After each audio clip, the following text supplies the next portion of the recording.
So, guess what? What? Guess what the Houthis have done or not done? The Houthis last night made the biggest nuisance of themselves I think they've ever made. So let's actually go and take a look. So right here, they started striking all the ports of Saudi Arabia and some of their cities. They actually issued a statement that we can take a look at. Oh my God, it's so tiny. Make that bigger. So this is their statement. And they came out and said, this guy, by the way, for any of you who haven't heard this man speak right there, count yourselves lucky. It's so annoying hearing his voice. It is incredibly annoying. He speaks at like, when you play like 4 times speed a video, that's his normal tempo. So he came out and said, yeah, we're actually going to just pretty much kill everyone in Saudi Arabia, is essentially Oh, what he said. what? He said, Wait, he what? said all of Saudi, yeah, he's just like, hey, anyone who like dares to do anything to us, we're just going to straight up obliterate you. All of Yemen. And then the Yemeni government comes out and they're like, that's not us. That's the Houthis. We don't like them either. So what ended up happening is the Houthis launched a bunch of missiles to Aramco, which is the Saudi oil company. They set a large portion of it on fire, but it looked really dramatic. I might try to find the videos because the Saudis actually hate videos of that circulating. They've been taking them down nonstop. They set 2 large fuel tanks completely on fire, just exploded it, massive fires and plumes of smoke into the air. And then when I went and looked at it and I geolocated it, it was just fuel tankers. So the actual refinery and where they processed the oil was not hit, which means the Houthis did not want to escalate with the Saudis. They just wanted to prove to their own followers that, hey, we're still strong and we got this. The Saudis responded with not only a missile fire back, but also sent some land troops. And today, right now it's 1:30 a.m. in the Middle East, they launched a raid on some Houthi positions, causing Houthi casualties as well. And that's all according to local Arab news that we were able to find. Checking the news right now, it looks like we see about 6 tankers up in the air in the Persian Gulf, another 2 on the way. So it's not out of the question here whether something will happen. On another side note for IRGC proxies, Armin, Hezbollah is also being hit. They're being airstruck tonight as well. Looks like at least 1 airstrike with 2 missiles was carried out on them, and another 40 Hezbollah members have been identified to be stuck in a tunnel with no way out for them. So the IDF believes as soon as the supplies run out for those Hezbollah terrorists in that tunnel, they're going to charge, do a little suicide charge out of there and get taken out. But it's just a matter of time. So that's the state that Hezbollah is reduced to. The Houthis have closed the Bab el-Mandeb to the Saudis. Ultimately, I just don't see a way for the Houthis to win here. I think everyone's just going to gang up and take them out when time comes. But it's a matter of how many allies can Saudi Arabia get on their side to carry out this attack. So the Houthis either need to be wiped out or they can be a big hassle to Bab el-Mandeb. The Houthis are extremely weak, but it doesn't take much to close Bab el-Mandeb. It doesn't take much, right? They need to be wiped out completely, and until they're still a thing, they will be a major problem. Absolutely. So the Houthis did incur several casualties tonight. It's unclear the number of which, but it's supposed to be several, according to the Yemeni governorate and governor in that area. We'll see if that's, all talk or if that's some reality here. In terms of other Middle Eastern news, Baghdad is once again crawling with Iraqi security forces who have launched another raid at IRGC-backed proxies tonight as well as last night. So let's take a look at their presence on the streets here. We can just see multiple Humvee convoys rushing into Baghdad.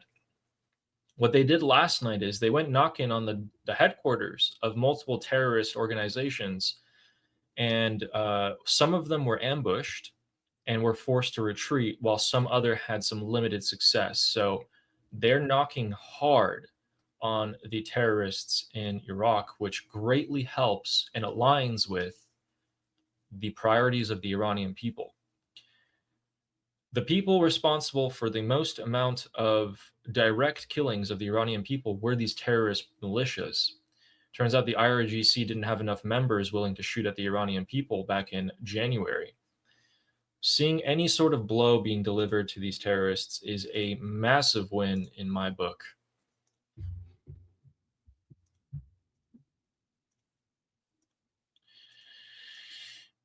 And we do have some messages from inside the Islamic Republic. Before we get to Iran and what's going on in there, which is quite a lot, we have a lot of videos to show you guys. Let's make a quick stop at Ukraine. Ukraine has actually done something pretty big here. So according to Zelensky's official Twitter, and backed up and verified by multiple Iran International and other sorts of media, Zelensky is sick and tired of the Russians. Who would have thought? He said, because Russia has been helping the Islamic Republic, I'm going to share with intelligence and equipment. I'm going to help the Americans with Russian intel. So he just told the United States and was responsible for a strike that happened 2 nights ago. The Russians were smuggling weapons into Iran via the Caspian Sea. So that would be over here, as it shares a border with Russia. And that weapon shipment. We told you about this months ago. Yeah. Yep, absolutely. And so that weapon shipment, actually, as we covered to you guys yesterday, was covered here, and we had multiple different points to talk to you guys about that. So that actually turned out to be Zelensky intel working with the United States to get some of the weapon shipments there. So Slava Ukrainia. Thank you. That is why we say Slava Ukrainia, because he was one of the first people to come out and recognize Prince Reza Pahlavi and the Iranian people. That's not the only thing he's doing. Zelensky has also gone after the Russian cargo ships in the Caspian Sea as well, striking those as well. So not only was the weapon shipment struck in the Iranian port as it was being unloaded by IRGC forces, but he's gone after some Russian boats, which, by the way, if we were to count the total number of Russian ships the Ukrainians have destroyed in the past 14 days, I think it's probably over 100, with about 90 of them being oil tankers. The Russian economy is well on its way to collapse, with no mechanism there to stop them. And I think that's why we told you guys yesterday, Foreign Minister of Russia came to Marco Rubio. Marco, please, we need to talk. We need to talk right now. And it looks like Trump. You could do Russian accent. How do you do that? Marco, we need to talk. We need to talk right now. I've been rude before. I'm sorry. How do you do that? Trump is meeting with Zelensky apparently the day after Benjamin Netanyahu arrives. And I think Zelensky is going to hear about this surrender proposal from Sergei Lavrov, the foreign minister.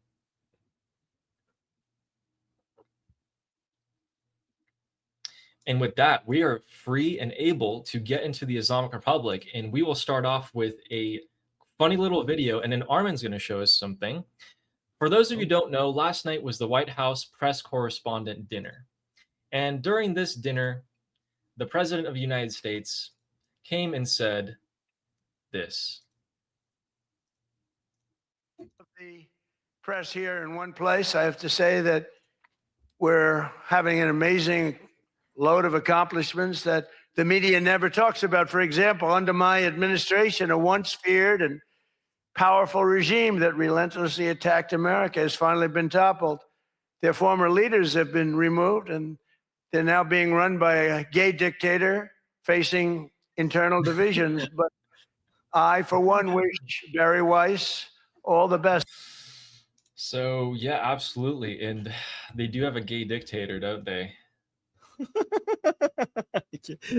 Oh my God, this hurts the regime supporters so much. I don't know if you guys know.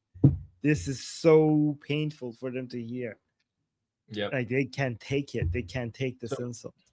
Trump spoke for an hour and 20 minutes, and I was like, oh my God, I'm like losing focus. I started doing some other things, and then he's like, the gay. I'm like, what? Let me play that back. The gay dictator. Oh, yeah. Oh my God, love that. I love that. I love that he does that. I think also you have a video as well. We have some really good Islamic Republic state media videos for you guys. Yeah. So to show this video, to show this video, I want to. This is for all the and pro-regime people here that come here, and they keep on acting like the regime is winning and the United States is losing, and they're basically trying to tell you that Ali and I are lying to you, even though we keep showing you evidence from state TV, from the Islamic Republic, from the supporters, that it's not we're saying it. Regime officials are saying it. Guests on state TV are saying it. The regime supporters in the streets of Iran are saying it. So this is why I want to sometimes, I have a lot of these, but I try to bring, like this was from yesterday. So I want to keep showing it to guys. So when I tell you that this is happening, every time there's a new one, I could show you so that you believe us, because I know there's a lot of new people here and they think like, oh, Armin, you have a lion and sun flag there, so you're anti-Islamic Republic, so you're biased. So we can't really trust, like if you say, we can't trust you, right? Okay, don't trust me. Here's some admission on Islamic Republic State TV. And again, I have so many of these. The only reason why I'm showing you this is because it's from today, from yesterday. So let's watch what happened here. This is a mullah on Islamic Republic State TV. آن برها شرایط امنیتی باید هم ازشون محافظت بشه. ولی من میگم این قرار تا کی ادامه پیدا کنه. Okay, so he's basically talking about Mujtaba. Like, I understand that Mujtaba is in hiding, and the reason is that we have to protect him, right? Like, he needs to be protected, right? آن برها شرایط امنیتی باید هم ازشون محافظت بشه. So yeah, he's saying, I understand that these are dangerous times and he has to be protected. But ولی من میگم این قرار تا کی ادامه پیدا کنه. But I'm going to say, how long is this going to last? Like, how long is this going to last? Mujtaba, not basically the supreme leader, being in hiding. 6 ماه، 1 سال، 5 سال، 10 سال. Like 6 months, 1 year, 5 years, 10 years. زمانی که ما یعنی عواملش از بین ببریم. اگر So the host is saying that until we could destroy all the reasons for the threats, until we remove all the threats. That's what the host is saying. عواملش از بین ببریم. اگر شرایط ناامنی سایه جنگ قرار باشه بر سر کشور استمرار پیدا. Like he's saying, these conditions, these insecure conditions, the shadow of war continues to be on our country. It continues to be on our country. اون وقت نه امنیت داریم، نه رفاه Like we have no security, we have no prosperity, داریم، نه آسایش داریم، we have no sense of calm, نه اماممون رو میتونیم and we don't even have our supreme leader. We can't even see our supreme leader. ببینیم. همیشه باید در موضع ضعف و در موضع We are constantly in a position of weakness and in a position of lack of action. So he's saying that the situation that we're in is a position of weakness and a position of lack of action. انفعال باشیم. So that was a mullah on the Islamic Republic State TV saying that we have nothing. We have no security. We have no calm, sense of calm. We don't even have our supreme leader, and we're in the position of weakness and lack of action on state TV by a mullah. So don't believe That's Ali weird. and I. Yeah. I thought they were winning. I thought the U.S. was losing, and the Islamic Republic has come out stronger somehow than before. I don't know. My name is Armin Navabi. I'm an Iranian political analyst with decades of experience fighting the Islamic regime inside and outside of Iran. Make sure you follow me for more, and also make sure you join our discussion group. I'm there almost every single day. Come talk to me there and the rest of the people there in our group calls. It's a great place to meet and talk to people who like talking about politics. The link is in the description and or in the bio. You could also get there by scanning the QR code on the screen. See you there.